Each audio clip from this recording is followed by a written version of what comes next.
How to escape the poverty mindset and live on an extremely low income. Here's something that'll make you uncomfortable. You don't need more money to live better. You need better thinking.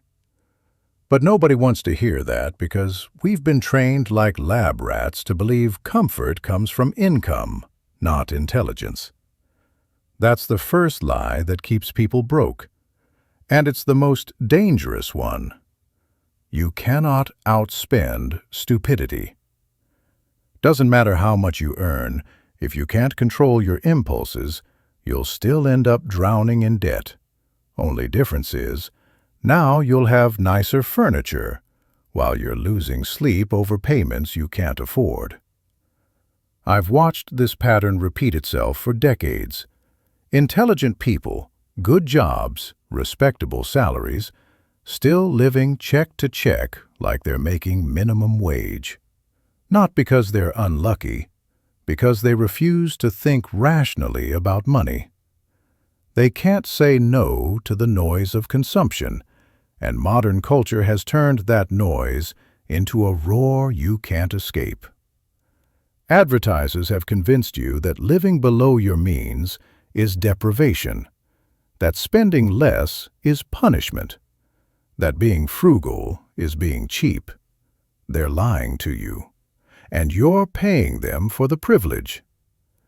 If this is already cutting close, hit subscribe right now, because what comes next is going to challenge everything you believe about money and comfort. Living below your means isn't deprivation, it's liberation. When your expenses are low, you control your time. When your obligations are small, you can walk away from situations that don't serve you. That's actual freedom. But most people don't want freedom. They want approval. They'd rather look successful than be successful. And they'll trade decades of peace just to impress people who couldn't care less about them. I see this pattern everywhere. People chasing the next raise, the next promotion, the bigger house, the nicer car, thinking more money will fix what bad thinking created. It never does. You can't solve behavioral problems with salary increases. You just scale your mistakes at a higher income bracket. Think about it. If you can't manage $1,000 wisely, what makes you think you'll suddenly be brilliant with $10,000? If you're broke on $50,000 a year, you'll be just as broke at $200,000. Only now you'll have better clothes and a luxury vehicle to distract you from the fact that the math still doesn't work. The numbers don't care about your feelings. They just compound your decisions, good or bad. Real quick, if this is making too much sense, tap that like button. You're seeing something most people spend their whole lives avoiding. Here's what most people completely miss. The amount you actually need to live comfortably is way less than you think.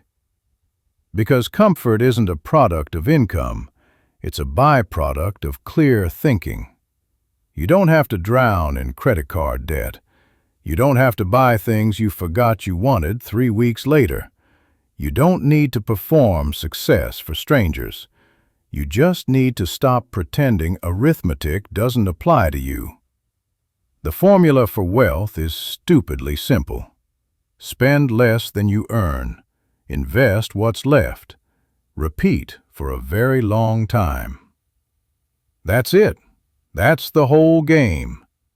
But simple doesn't mean easy, because it requires something most people won't do: discipline. And discipline isn't trendy. The world sells excitement, not prudence.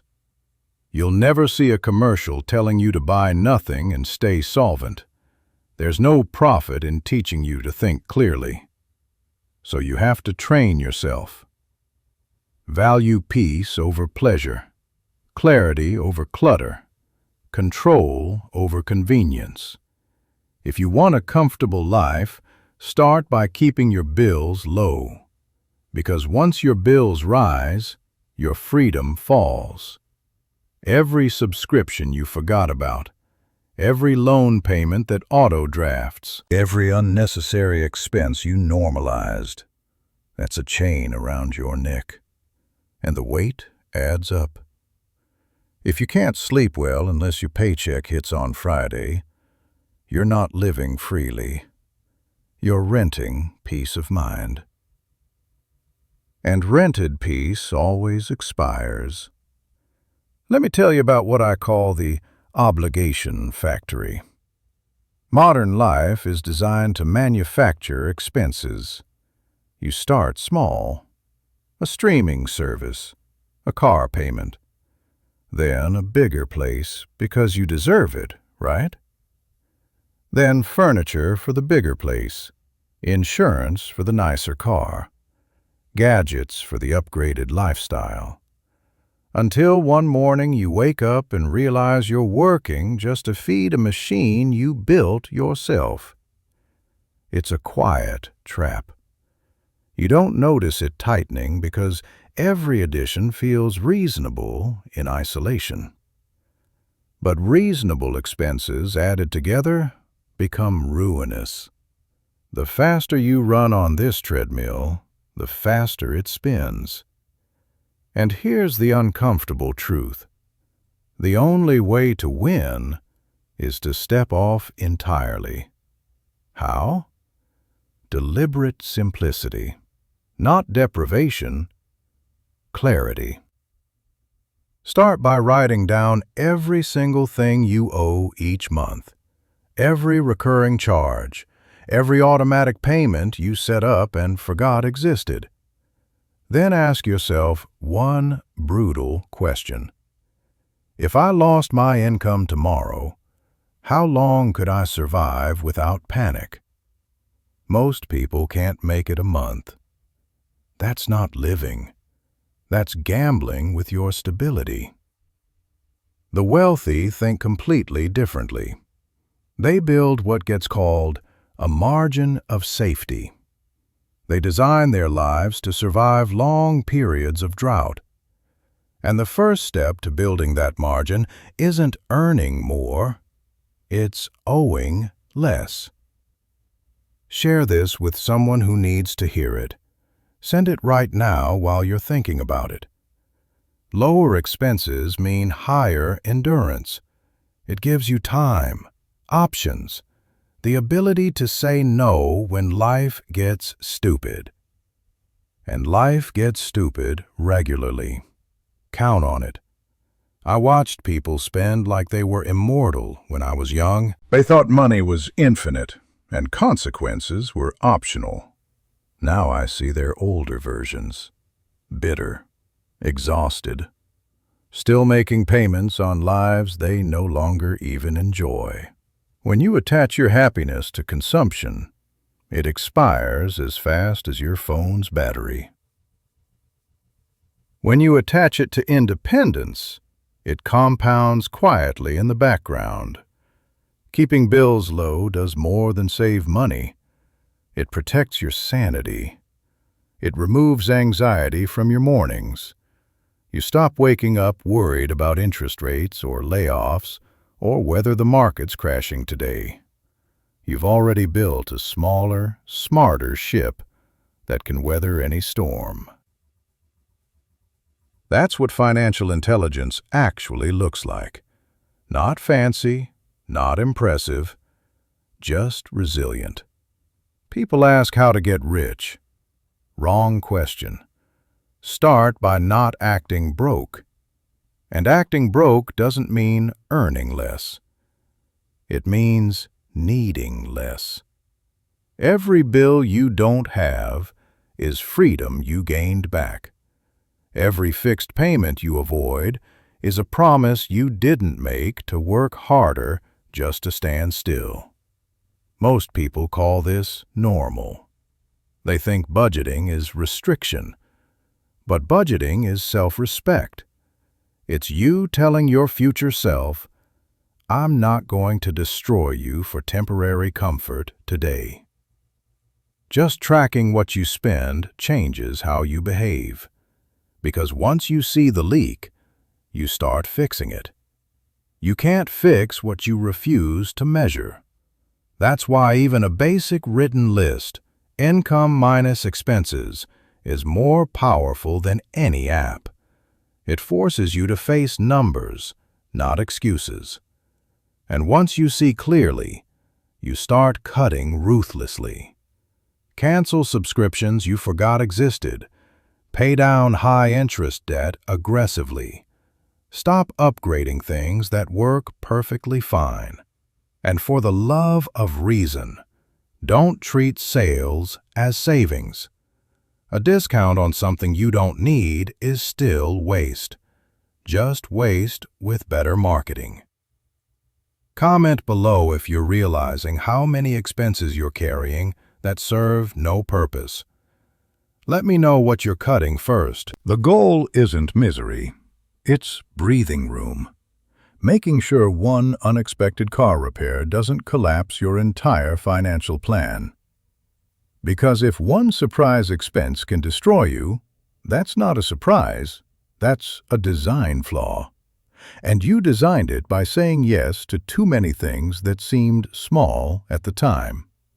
Keeping bills low isn't just about money, it's about mental space. When your fixed costs are small, you can take smart risks. You can invest aggressively. You can live calmly because you're not one missed paycheck away from catastrophe. When your costs are massive, you're trapped. You become a prisoner to the next direct deposit, no matter how large it is. I've met professionals who make six figures and can't quit jobs they despise, not because they lack income, because they have too many obligations. They bought themselves golden handcuffs, shiny, expensive, suffocating. Remember this, the goal is freedom, not luxury. And the path to freedom starts with subtraction, not addition. If you can lower your monthly burn rate, you automatically raise your peace of mind. Every dollar you don't owe is a dollar that compounds for you instead of against you. Every bill you dodge is another brick in the wall, protecting your independence. Now let's talk about what most people get completely backwards. They think wealth is about how much you make. It's not. It's about how much you keep. You cannot outspend stupidity. I'll say it again because it needs repeating until it sinks in. If you earn $100,000 and spend $100,000, you're not wealthy. You're just temporarily solvent. That's why the smartest people I know live below their means, not at them. When I was young, I saw a pattern that never changed. The janitor who saved 15% of every paycheck retired with dignity. The executive who spent 110% of every paycheck retired with regret. What matters is the gap between income and expenses. That gap is your actual wealth. That's your margin of safety for everything life throws at you. It's what allows you to invest, to think clearly, to walk away from bad situations before they get worse. If your lifestyle inflates every time your salary increases, you're just running faster on the same treadmill going nowhere. People call it upgrading their life. I call it upgrading their stress level. Save this video. You'll want to come back to it when temptation hits. The truth is harsh. You will never have enough if you can't be satisfied with enough. Every dollar you overspend buys a temporary dopamine hit and a permanent obligation. You become addicted to a standard of living that was never actually yours. You're just renting it with future suffering. Here's a principle that changed how I think about everything. The first rule of compounding is never interrupt it unnecessarily. That doesn't just apply to investments. It applies to behavior. If you constantly interrupt your savings by chasing the next shiny purchase, compounding never gets a chance to work its magic. And compounding is the closest thing to magic that exists in finance, if you give it time. Simple rule that works at any income level. Live on 70% of what you make, save 30%. Do it long enough, and you'll be shocked at what happens. Because small surpluses, compounded over decades, destroy large paychecks wasted in months, every single time. No exceptions. Living below your means doesn't mean suffering. It means designing life intelligently. Own fewer, better things. Keep obligations light. Have room to breathe and think. I know people who built fortunes by simply not being foolish. They weren't geniuses. They were consistent. They knew comfort built on debt isn't comfort. It's camouflage. Most people chase financial freedom like it's a lottery ticket, but freedom is just the result of discipline repeated quietly over many years. It's not a prize, it's a habit. When you live below your means, something strange happens. You stop caring about keeping up. You stop comparing. You stop needing validation from strangers. That's when compounding starts working for you instead of against you. Every dollar you save is a soldier fighting for your independence. Every impulse purchase is a deserter. Most people keep sending their soldiers to die in wars of vanity. The irony is, once you stop living for appearances, life gets better. Less clutter, less stress, more peace. You realize happiness isn't consumption. It's control. You'll hear people say you only live once, so spend it all. That's idiotic. Because if you spend it all, you only live once before going broke. The smarter version is you only live once, so live with some foresight. Every money decision is really a time decision. Spend recklessly and you trade future years for present moments. Spend wisely, and you buy back decades of calm. Here's a test. If you lost your income today, how many months could you survive?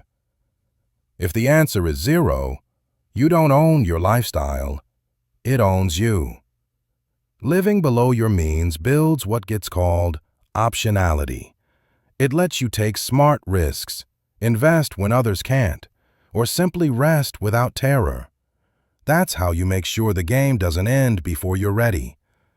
Most people believe success buys security. It doesn't. Only restraint does. The best investors, the happiest retirees, the calmest people I know, all practice restraint like it's their religion. Because here's the uncomfortable truth. You can't compound what you don't save, and you can't save if you can't control yourself. So before you chase the next opportunity or the next promotion or the next scheme, look at your habits. If your expenses rise every time your income does, you're not progressing, you're inflating. And sooner or later, bubbles burst.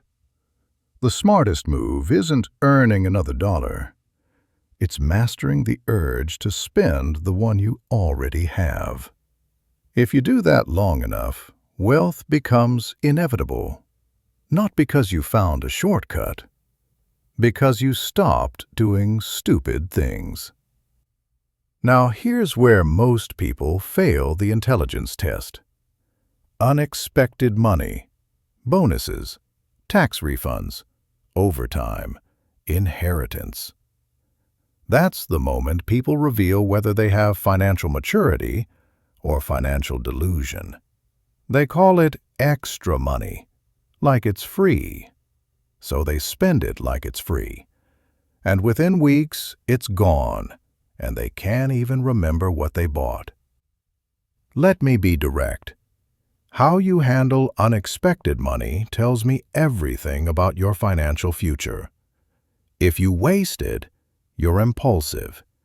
If you deploy it strategically, you're building wealth.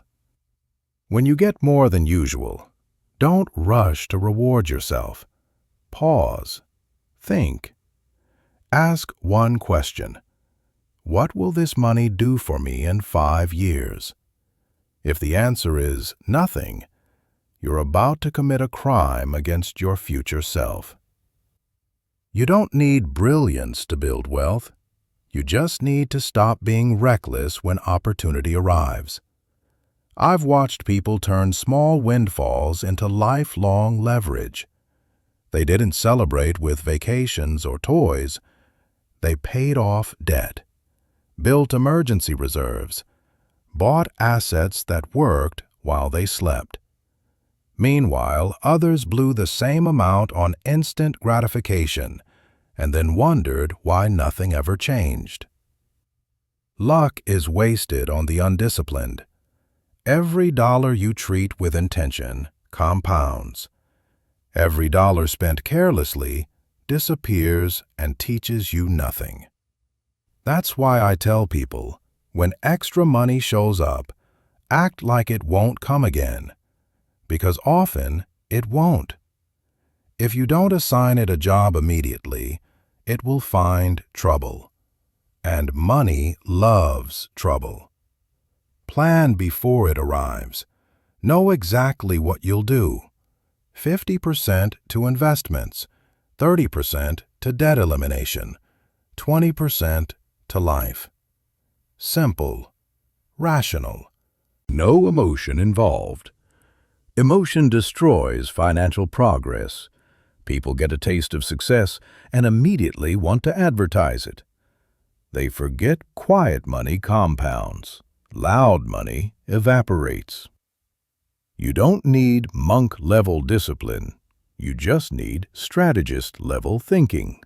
Because money without a plan flows toward stupidity every time. If this is giving you clarity on where you've been going wrong, comment below. What's one financial mistake you're ready to stop making? When you plan where extra money goes, you remove randomness from your life, and randomness ruins most people. The difference between wealth and poverty isn't opportunity. It's discipline with what looks small today. That bonus you invest might cover your expenses 20 years from now. That refund used to eliminate debt might save you decades of interest. That unexpected check put into an index fund instead of a weekend trip might buy you freedom when everyone else is still grinding.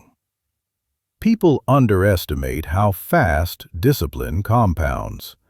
They think it's just a few $100s, but a few hundred deployed wisely and repeatedly becomes independence faster than you think. The world doesn't reward the smartest. It rewards the most consistent. Consistency looks boring until you're financially free and everyone else is still trapped.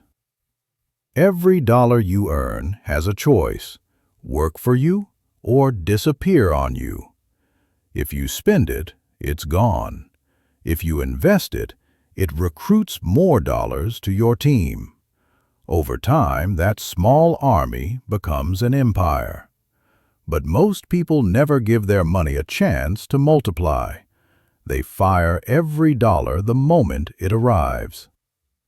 It's not markets that keep people poor. It's the absence of a plan. They don't lose money because they're unlucky. They lose it because they behave predictably badly. You don't need perfection, just intention. If you get a bonus, have a plan. If you get a refund, have a plan. If you get anything unexpected, have a plan waiting. Because the moment you start planning, you stop gambling. Let me address something uncomfortable. Shopping has become the modern religion. Open 7 days a week, multiple locations, and every message says the same thing. You deserve this. Well, cemeteries are full of people who thought they deserved things. I'm not against comfort. I'm against stupidity. And most consumer spending today is stupidity dressed up as self-care. You walk in for one item and leave with 5. You open an app just to browse and somehow bought something you'll forget about in a week. That's not bad luck. That's engineered behavior. Corporations spend billions studying how to make you click buy now. They know your psychological triggers better than you do. Every impulse purchase is their victory and your defeat. That's why I follow a rule that saved me from countless bad decisions. Never buy anything the same day you want it. Wait 24 hours minimum. If you still want it tomorrow, maybe it's worth considering. But you'll be shocked how often desire evaporates faster than logic returns. The 24-hour rule sounds simple, but it's a form of discipline, and discipline guards wealth better than anything. When you delay gratification, you take power back from systems designed to manipulate you. Because, make no mistake, debt is just consumption's hangover. Most entertainment works the same way.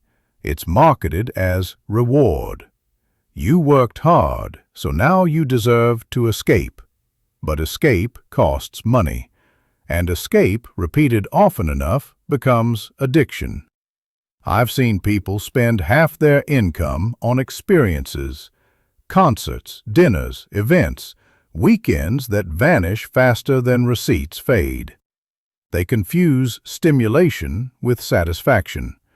You can enjoy life without bankrupting yourself. You just have to ask, is this pleasure or compensation? Most people don't want joy. They want distraction from lives they don't control. When you fix the foundation, when you're not drowning in bills, when you're investing wisely, you don't need constant entertainment. Your life becomes peaceful enough that you're not desperate for escape. There's nothing wrong with enjoying yourself, but enjoyment without boundaries becomes erosion. So set limits. If you love dining out, plan it once a week, fully enjoyed, guilt-free, but not every night out of boredom. The trick isn't removing pleasure, it's giving it context. Pleasure should be seasoning, not the whole meal. And remember, not all entertainment is equal. Some feeds you, some empties you. A book costs $10 and can change your thinking for decades. A random night out costs $200 and leaves you with nothing but a story you'll forget. If you must spend on things that compound value. Education, health, meaningful relationships. Those returns are exponential. Everything else depreciates the moment you touch it. Impulse spending is emotional investing with guaranteed losses. Marketers target feelings, never logic. Because logic doesn't buy. Emotion does. But the older you get, the clearer it becomes. Satisfaction doesn't come from accumulation. It comes from control. From being able to look at something you could buy and choosing not to. Choosing freedom instead. Every time you resist impulse, your financial discipline strengthens. Every time you give in, you feed the weakness that keeps you trapped. Real luxury isn't what you own, it's what you can walk away from. A person who can say no lives richer than someone who says yes to everything. Save this. Share it. This is the mindset shift that changes everything. Restraint doesn't trend on social media, but it's the foundation under every lasting fortune. Most people chase dopamine hits, not dividends. They get the rush of spending followed by the dread of statements. It's a cycle of temporary joy and permanent regret. Break that cycle by questioning everything. Do I want this, or was I programmed to want this? Is this adding meaning, or just killing boredom? Honest answers will save you fortunes. Practice this long enough, and something strange happens. You start enjoying what you already have. You realize you didn't need more. You just needed perspective. Now let's talk about something nobody practices anymore. Research before purchase. People spend weeks researching vacations, but 5 minutes buying cars. They'll compare streaming services for an hour, but won't read one review before dropping thousands. That's not smart. That's negligent. And negligence costs more than you'll ever save. I've watched this pattern forever. People think they're saving time. What they're really doing is trading intelligence for convenience. And convenience in finance is an expensive luxury you can't afford. Every purchase is an investment decision. You're trading capital for utility. If you don't understand value, you're gambling. It's identical to buying stocks. You study fundamentals, profit margins, debt ratios, longevity. When you buy a car or an appliance or a laptop, the logic should be the same. But people don't do that. They pick what's shiny and hope for the best.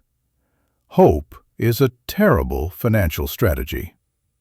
When you skip research, you pay for ignorance twice. Once with money, again with regret. Because ignorance compounds faster than any interest rate. Products aren't equal. 2 washing machines might look identical. One lasts 10 years, the other dies in 3. Buy the cheap one twice, and congratulations, you paid more for less. That's not frugal, that's foolish. Research converts spending into strategy. It transforms impulse into intelligence. It forces you to slow down long enough to ask what you're actually buying. Most people hate that question. They don't want to think. They want to consume. But thinking protects you from traps designed for the impulsive. And in case you haven't noticed, the world is designed to trap you. Limited time offers, only 2 left. Act now before it's gone. All engineered to disable your brain. Because your brain, if you use it, ruins their business model. If you want to live intelligently, make thinking your reflex. Do homework before handing over money. Every hour of research saves hours of regret later. Building wealth isn't about finding shortcuts. It's about reading, studying, comparing, analyzing, questioning. That habit applies to everything, not just investments.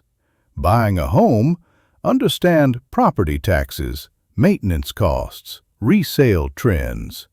Buying a car, learn repair history, fuel efficiency, depreciation curves.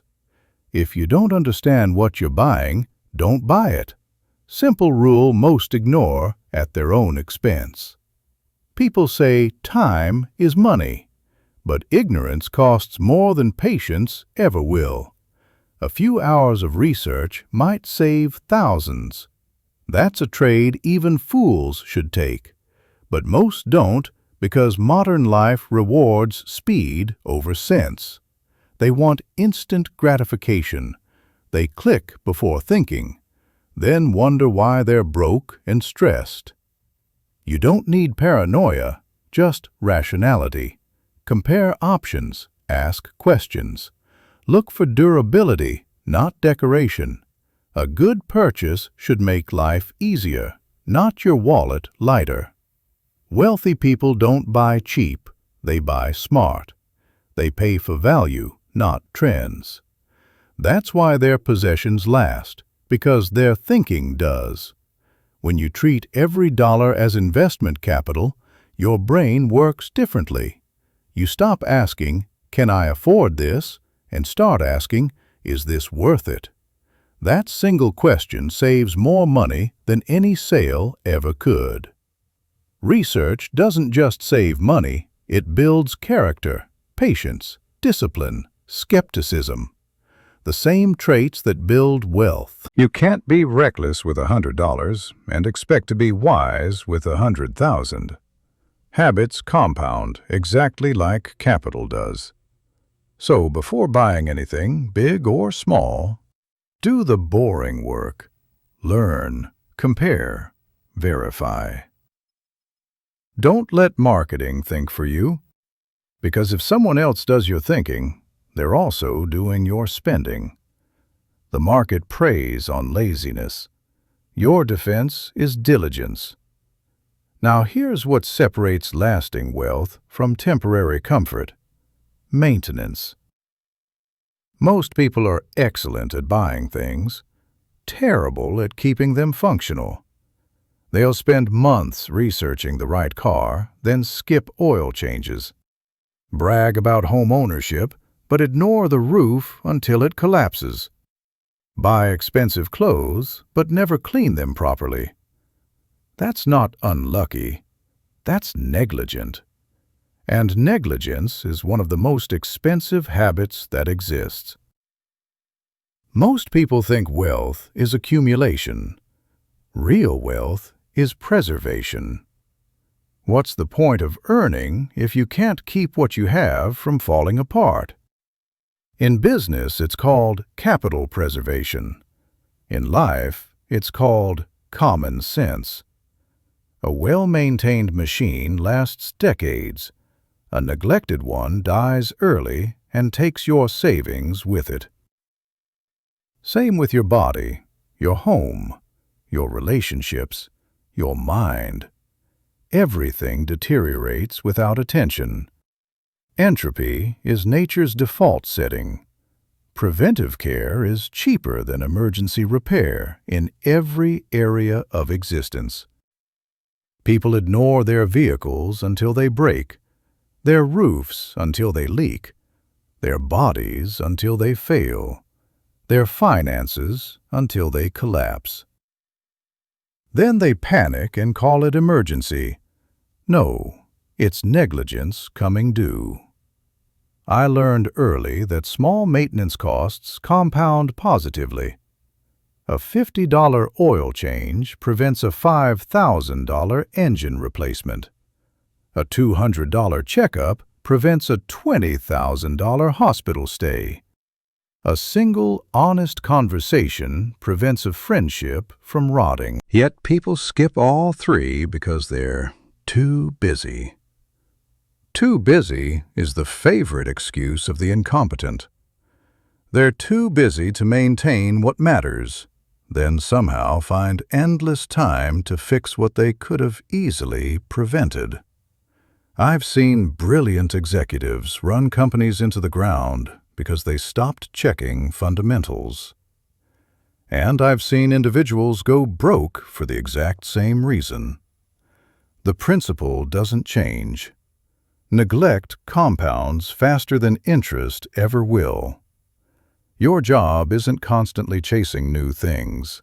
It's making sure old ones keep working. In investing, we maintain discipline. In life, we maintain systems. Same muscle, you don't build wealth chasing every opportunity. You build it by keeping what's already working in top condition. Not exciting, not glamorous, but profitable. Because maintenance is care translated into time. and the universe rewards care. Take your home. Most treat it like decoration instead of machinery. A leaky faucet becomes mold. Mold becomes renovation. Renovation becomes debt. Fix the faucet when it starts, and you still have savings. Or take your body, the only machine you'll own that can't be replaced. But people treat it worse than their cars. Refuel with garbage. Skip all maintenance. Then act shocked when it breaks down. They say health is wealth. True. But they forget wealth without health is just numbers on a screen. Even your mind needs maintenance. Read, reflect, relearn. Otherwise, it rusts. And rusted thinking costs more than any broken appliance ever could. Don't forget reputation either, another asset requiring constant care. One stupid decision can destroy decades of credibility. Reputation, like machinery, must be protected from corrosion by consistency. Maintenance in every sense is humility. It's admitting things decay, and you're not above that law. Only fools believe success makes them invincible. Wise people know it just gives them more to protect. When you maintain something, you're saying the cost of replacement matters more than the inconvenience of prevention. That's rational thinking. And here's the hidden benefit. Maintenance builds discipline.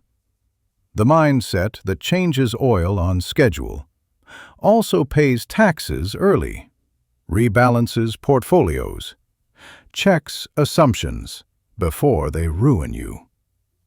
If you're sloppy in one area, you'll be sloppy everywhere. Habits don't compartmentalize, they replicate. So treat maintenance as philosophy, not chore.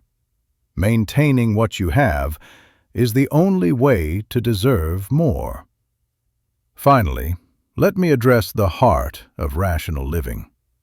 Prioritization. If you try buying everything, you'll eventually own nothing that matters. Money is finite. Attention is finite. Time is finite. The biggest mistake people make is pretending otherwise. That's why prioritization isn't optional. It's survival. You can't have everything, but you can have what's important. Problem is, most people never ask what that actually is. They buy what others admire, not what they value. Chase comfort without clarity. And when everything becomes a priority, nothing really is. I've seen millionaires and minimum wage workers make identical mistakes, confusing spending with living, thinking more things fill the emptiness of not knowing what matters. It doesn't. It amplifies the noise. Let me tell you something unpopular. A comfortable life isn't built by adding. It's built by subtracting. Subtract the unnecessary. Subtract the envy. Subtract the noise. What remains is where peace lives. You don't need to eliminate joy. You need to rank it. There's a difference between nice and necessary, between pleasure and priority. Sit down, write it out. 5 things that genuinely improve your life. Not what you think you should have, what actually makes you calmer, clearer, freer when you have it. That's your compass. Everything else is distraction. For one person, it's family time. For another, it's solitude. For someone else, it's books, or health, or creative work. The list doesn't matter. The clarity does. Because once you know your top 5, every financial decision gets easier. You stop asking if you can afford something. You start asking if it deserves space in your life. When you prioritize, you reclaim control. You stop living reactively. Stop buying from boredom or insecurity. You start spending like an investor, allocating capital toward what compounds happiness. Yes, happiness can compound. If you spend on what actually matters, returns multiply over time. Good education compounds. Good health compounds. Meaningful relationships compound. Everything else depreciates faster than your latest device. So before spending anything, pause and ask, will this matter to me in 5 years? If the answer is no, it's probably waste. This thinking might sound cold. It's not. It's clarity. And clarity is the foundation of peace. Even rich people need prioritization. In fact, they need it more because options multiply confusion. The poor waste because they have too little.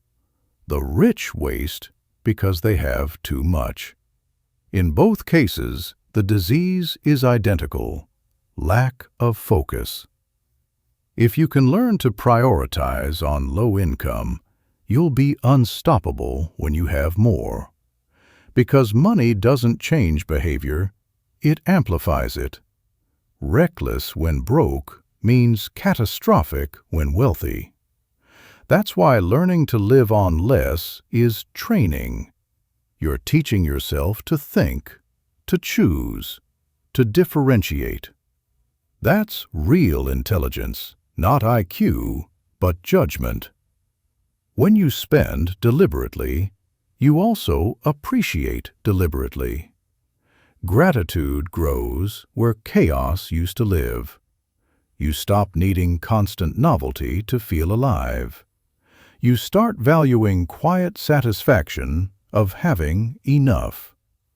Enough is the dividing line between wealth and misery. You cross it the moment you realize more isn't better. Better is better. I've met plenty of people with less money than me, but very few with less worry. That's because money doesn't eliminate worry. Discipline does.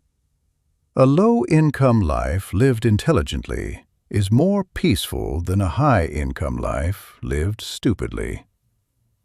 It's clearer, simpler, freer. You don't wake up panicking about payments or layoffs.